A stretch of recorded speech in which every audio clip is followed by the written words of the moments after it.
Welcome to Subramani. I've always wondered with this question, and I'm surprised I've not made any video on this, as to when should you buy a share, right?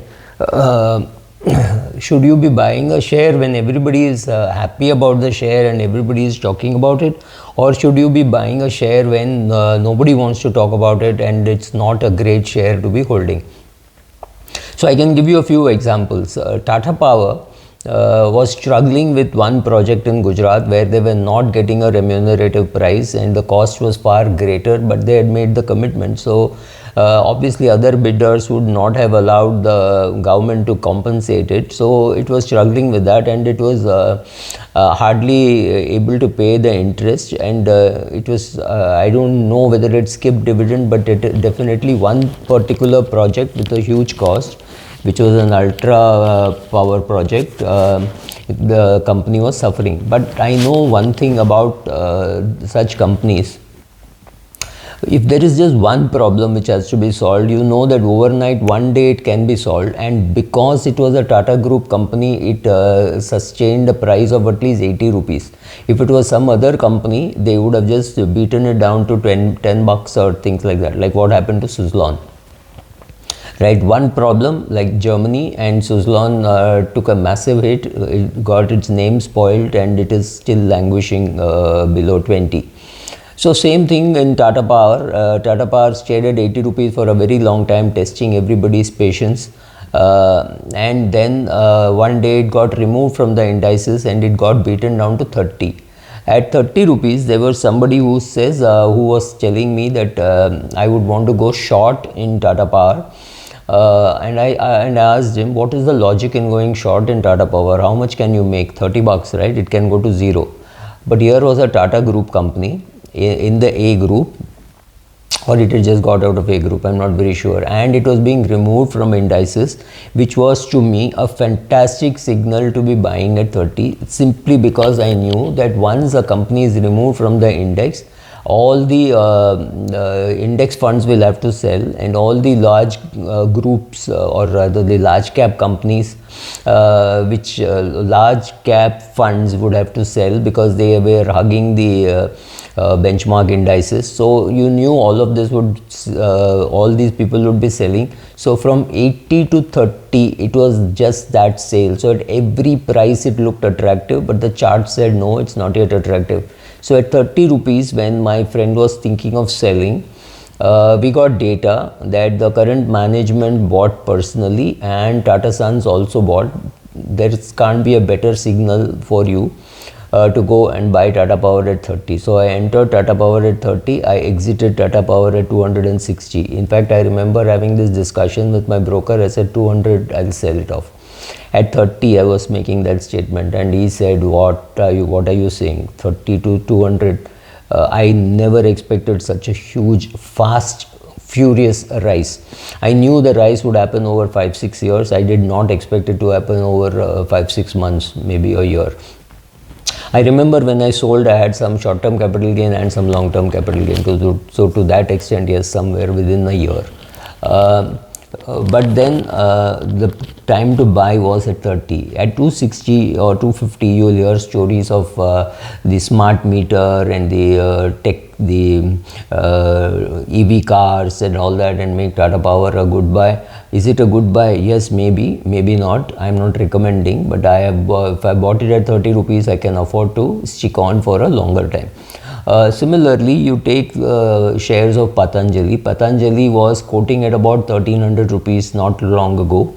Then the Hindenburg report on Adani, I have no clue what is the connection, beat down the share of Patanjali to about 850 when everybody was saying, oh, this orange won't work, right? Typically, the perception in the market was this is a company which is favorable to the BJP. So as long as the BJP is there, it deserves its PE, etc., etc. So this is not a good buy. Well, I had a contrarian view. Taking a very old story, Bharti Airtel at 200 and 220, 230, nobody wanted to touch it. And at 300, people thought, oh my God, that's enough. It's a great share to sell, right? and then it slowly went up to 400, 500, 600. It was a good buy even at 400 and 500, but if you had seen it at 230, chances are you would have said, oh my god, it's already overpriced, right? So but currently it's at 800 plus, and people are saying it's a good buy simply because how can there be much of infrastructure without a telecom company to help it, right? So similarly, Reliance was a dead company, right? Nobody wanted to buy it. 5 years doing nothing, but you could see the effort that was going to build. I had not built up a great position in Reliance at that stage because it was just doing nothing. But then slowly the signals were visible.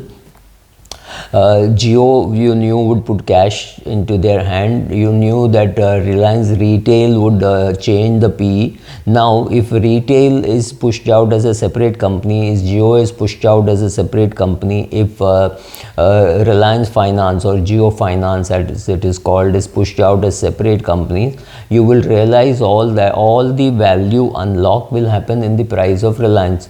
So is Reliance a good buy at 2,700? I would have no clue because my average cost would be way lower, and I have been holding it now for at least 4 years, 5 years after during COVID, when all the money started coming into Google, coming from Google and Facebook and Amazon. I'm not sure whether Amazon invested. So when you knew that all this will slowly have an impact on it later.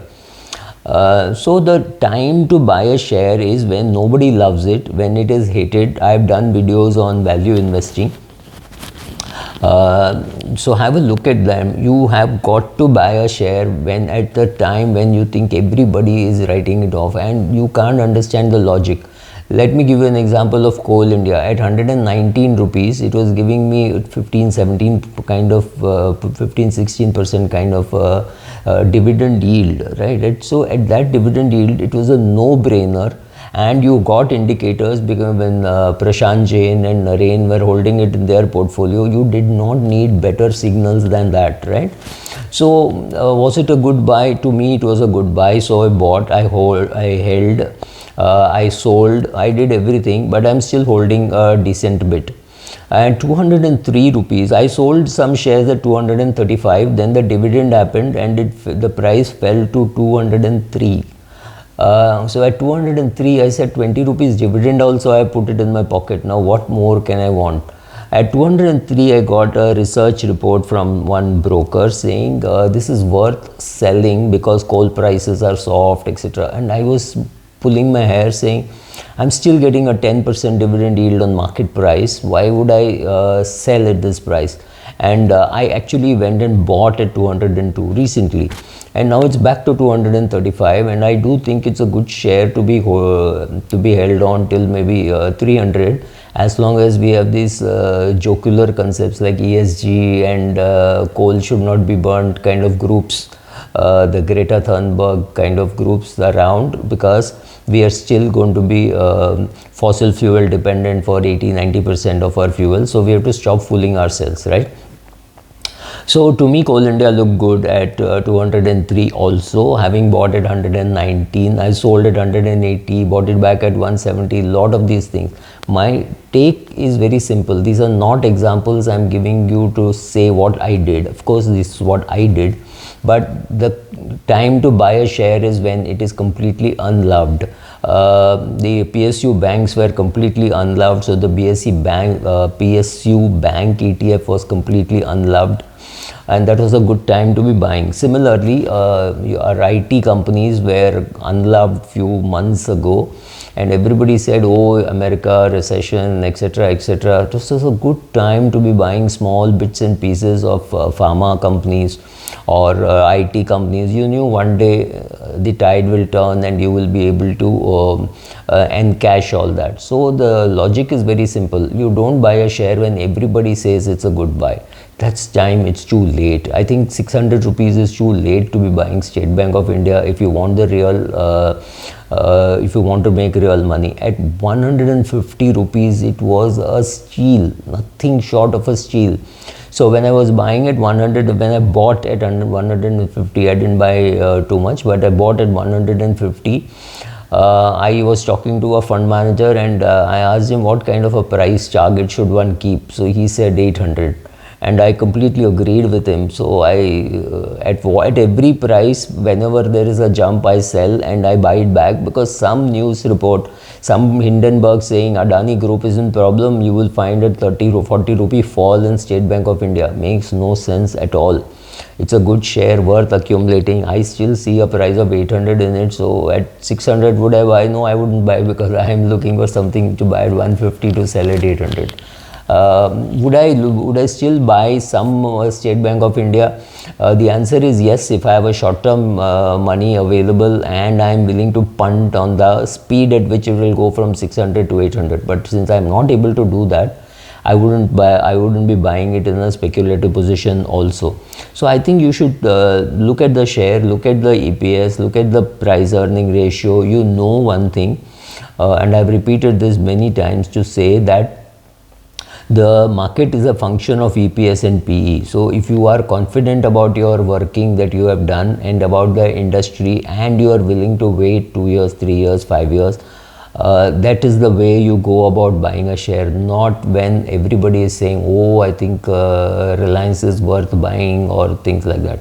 I'm not getting into whether Reliance is worth buying at 2,700 or whether it is worth buying at whether it is going to reach 5,000 or things like that. I'm not getting into that debate. But this question of is it worth buying at 2,700 has been asked very many times. Honestly, I don't have an answer. Will I buy more shares at this price? Currently, I may not. I don't have money to put into Reliance. But yes, my average cost is much lower. And I have a decent quantity, so I am not a buyer. But to the extent that whatever I have said today, whether it is about Tata Power or about Reliance or any Patanjali, I have a position in all these companies.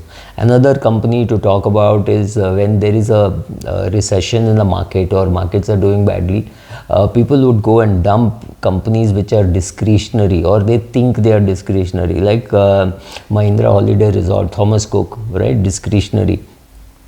And then people think, oh, discretionary airline. So they dumped Indigo all the way down to 800, which is my starting point anyway. So I bought at 1800 and then it went to 1300. I was happy to sell at 1300. Then I got an amazing chance called COVID, which allowed me to buy back at 800. And then I've been doing an SIP, and it has done well simply because I believe it is building market share, etc., etc. So at 3000 I may be a seller, but right now I'm neither a buyer nor a seller. Thank you.